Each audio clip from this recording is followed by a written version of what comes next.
Hi everyone. So, when I was a kid, I was actually very lucky to be raised by parents who love nature. So my dad would bring me to the mountains in the provinces of Laguna, of Rizal, of the Cordilleras up north, and my mom would bring me to the coasts, by the sea, in Manila Bay, in Hagonoy, in Bulacan, in Visayas. And being, surrounded by nature growing up, I never actually realized that what we have here in our country in the Philippines, we are just so lucky. And going back from the field and going back home where I would just read encyclopedia books and National Geographic magazines, I never realized how these stories in the picture magazines and the internet would actually tell the world so much more, not just about the world, but of ourselves. I would go diving into the coral reefs and seeing the beautiful marine biodiversity that we have in the Visayas, in Mindanao, and even hiking and going into the mountains of the Cordillera, watching the sunrise as a sea of clouds just pass by. But at home, when I was a kid, I remember going through my encyclopedia books. When I didn't want to brush my teeth, I would just gather all these books and magazines and just pretend in my bed that I would be reading just to fall asleep so that my parents won't scold me for not wanting to brush my teeth. And it's just been, this rebellious act of wanting to explore, of being so curious about the world that have really, I guess, shaped the way we see ourselves and the way I saw myself growing up. I would listen to the stories of my grandmother, of the stories about the history of the Philippines, from how we see ourselves in such a Western viewpoint, of how Westernized we are, how we box ourselves, our gender and our identities into certain roles of what it means to be a Filipino. Even reading about how we were always considered the little brown men of America. And it was sad. It's really sort of disgusting now to come into terms with the history that you've learned and ask myself, what are the stories that have actually shaped us? What are these stories that are continuing to shape your life, your family, how you grow up, who you are as a student, who you want to become? And it's always been stories that have been these hands that would mold you into someone that you dreamed of. And I was just so curious, I wanted to confront these stories about my past, these stories of what I've learned in books, of what I wanted to see in the world. And I pursued this passion. I became a photographer, I became a National Geographic explorer, and I could have never imagined looking back years ago how it would propel me to a world and connected me to a world so much bigger than just our country, the Philippines. I was so fortunate enough to, have my camera as my passport to the world. It brought me to places in the glacial mountains of the Himalayas, witnessing and seeing these giants of ice and snow. And even brought me to, the desert, talking among the stars and the cosmos. I would have never imagined that when I was a kid growing up, that these were the stories that I would get to actually see in front of myself and see in front of the world around me and see this planet just that's so rich and diverse with all these beautiful things. But in the same breath of the beauty of the planet, I was also able to see the destruction, the realities, the truths that our country is experiencing from climate change, from the Anthropocene. I would go into Mindanao, into different places all across the Philippines, documenting wildfires of how, we Filipinos who have not contributed so much actually to climate change are the ones actually dealing so much of the destruction and the disproportionate realities that communities and locals would face. It was so heartbreaking and devastating to see this happening in your own home. And this was a wildfire that was spreading across the Agusan marshlands, the largest wetland in the Philippines. Last 2 years ago, I witnessed Typhoon Odette, one of the strongest super typhoons that have crossed our islands, and seeing how the local communities were ravaged just a few days before Christmas Eve and witnessing all of the destruction in the coastal communities. Their houses were destroyed, thousands of families were displaced, thousands of kids, thousands of mothers were emotionally dealing with the trauma that the super typhoon and climate change has affected on them.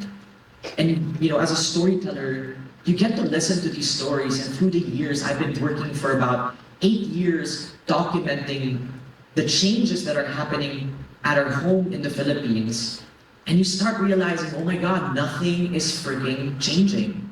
Like, nothing has really changed. It's always been the same story that has been told, the same story that I was reading in the encyclopedia, the same stories that I was reading in the magazines. And you kind of like feel hopeless, right? You feel helpless with the gravity of the situation. What is the kid gonna do? What is the Filipino youth gonna do to change these stories? And I really drove into this curiosity and just, questioned and questioned again of maybe there are other stories. There must be another story that we can create together. And it's just up to us to find these stories, actually. We have to actually go beyond the four walls of a classroom, the four borders of a magazine, and to really explore and learn from the people at the front lines, from the people from the marginalized communities who are there standing, witnessing, and facing these realities.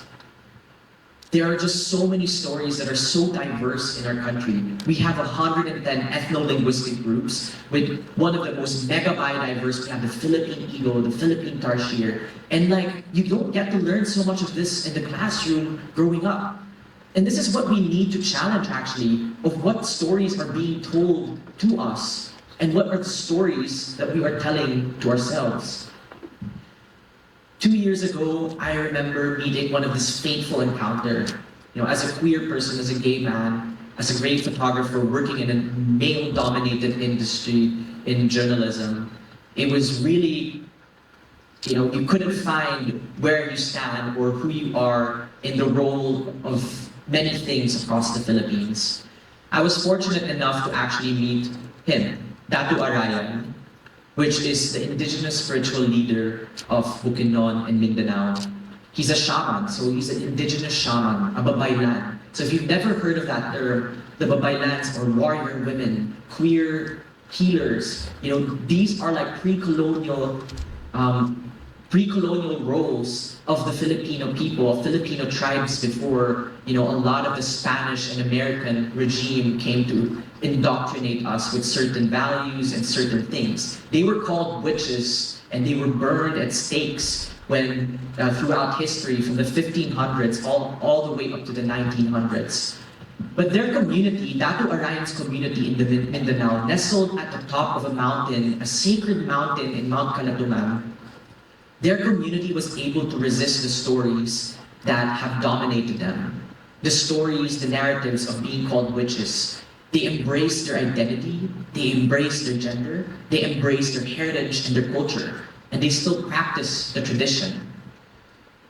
During martial law, and a lot of the time during the Spanish occupation, their lands were destroyed. It became into farmlands, it became monoculture, a lot of private businesses would destroy their forests and their home. But they resisted because they were so sure of their identity. They were so sure of, and being so self-determined of preserving their culture that they were able to withstand and teach their younger generations of how to protect their lands. Their group is called Kulahi, part of the Talaandig Manobo indigenous community. And they are the most amazing women and queer people I've ever met because they are so rooted with the environment and the planet that they are able to actually reforest their lands and continue to practice the hundreds of years of traditions that have, resisted a lot of the colonial narratives that we continue to face today. And I remember digging deeper into the research, how crazy a story can actually change a country. I went into many libraries looking for the specific archive of how Western magazines and the way we saw ourselves was always helpless. We were always exoticized as Filipinos. And even if today you would go to different countries and there would still be these stigmas that circulate around the ideas of people. And it was just this story, they made a pamphlet called The Philippine Forest during 1904. So this was the transition between the Spanish occupation to the American occupation. And they basically made a great sale of our lands. It was just a pamphlet that listed all our forests, basically 2/3 of the Philippines, as a sale for, the US. Spain sold the lands, literally 2/3 of all our islands, into this little pamphlet that they marketed all around Paris, all around the US, and all around the States. And it was crazy for me how one pamphlet, one story from Spain was actually able to sell our lands to America. And it changed the whole and revolutionized our culture, the industries that we live in and depend on right now. And it deforested the lands because, everything was sold as furniture, as, building the American houses. They took all and extracted a lot of the resources that we have. But what's scary is that this, just because of one story, one campaign, could actually change the way our countries work and how we see ourselves. But I listened to the elders and the ancestors of Datu Arayan, the spiritual leader, and realized, stories are really a powerful tool, especially, as a community and as an individual. When you die, stories are the only thing that actually remain. The stories that your families will tell you about, the stories that you would see on the internet now. You never know what these stories can come up to.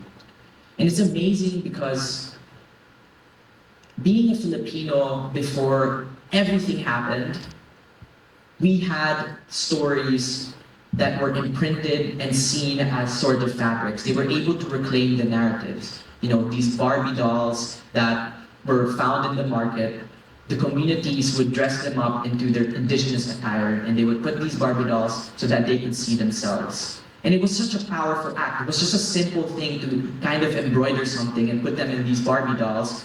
But it was reclaiming the narrative. Filipinos now, from Batanes all the way to Basilan, are finally getting to reclaim this narrative of what it means to be a Filipino. What it means to be a Filipino at this time. And how these stories, of how we co-create these stories, can actually impact the way we see ourselves and the visions and dreams that we can manifest for the future. Diversity is our greatest strength. As I mentioned a while ago, that the Philippines, again, we have so many cultures, so many languages. And it's about time for us to actually go out there and actually learn and listen about these cultures, about who we truly are and who we truly aren't. The stories that we tell ourselves would sometimes be this prison for what our country could be, instead of going out of the four borders of the walls and classrooms that we've grown up with. Stories will be our greatest strength, and diversity is our greatest strength. I want you to watch this video for a bit.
So if there's one thing that I want you to take home actually from this talk, is to really explore and be curious and get out of your seats and open your imaginations to the world around you and find these stories of yourselves and the greater country that we have and the greater planet that we have. Because in a world where we're always painted as helpless or as victims, we are not. We are not victims. We are dreamers, and stories will be our boats for survival. Much like our seafaring ancestors, from the Philippines who would look at the stars to navigate the widest oceans, we too have that power to be able to find our own story. We will not be saved in the climate crisis, in the problems that we have, and all the things that are going around the world. We will not be saved. Because only we can actually save ourselves with all the many stories at the time. Thank you so much.